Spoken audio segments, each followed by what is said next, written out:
This is Healthcare Bill part number 36, and we're going to be talking about certifications and disclosure of coverage. We haven't hardly moved an inch from the last video, okay, so we're not moving anywhere at this point. This is talking about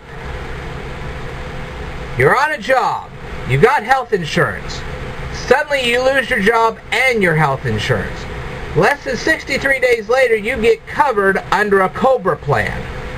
You can actually make a request from your previous health insurance provider, okay, and say, Mr. Health Insurance Provider, I need you to send me a certificate that says that I was covered under your plan less than 63 days before I got on this COBRA plan. So they send you that little certificate, you give it to COBRA, and COBRA cannot impose the pre-existing because you were covered less than 63 days before by the other insurance. Okay? And this is also true of jobs, okay? So you lose your job and 63 days later you get another job with another insurance. So you go to the previous health provider and you say, I need a certificate saying that 63 days or less ago, you were covering me. Boom, they give you that certificate, you give it to your new health insurance, and they can't impose the pre-existing condition. That's what all this is all about. Okay?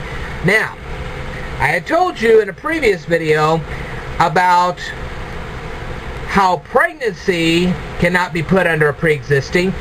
Now, when it comes to newborn children and adopted children, if they are covered within 30 days of being under this new insurance, no pre-existing. Okay? So, if 30 days before they get on this new health insurance, they were covered by health insurance, then bam, whang bang, no pre-existing. And that's what that was all about. And you can read up on it for yourself. It's all there. Alright.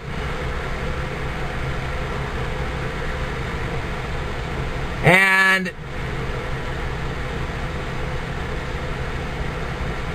now the disclosure of information on previous benefits, they will send it to you, but they might charge you or your health insurance provider, not your provider, but your health insurance company, a fee for that information. Okay?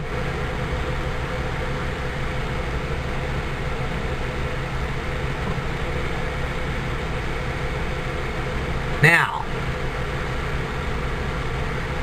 they have this next section here, and we're going to talk about this.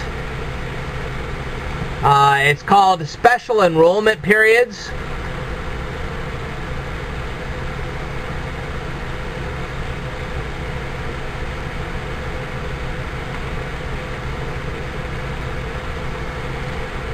And I will go ahead and cover that in my next video. And this looks kind of thick too. I can't believe all this stuff that I'm reading here.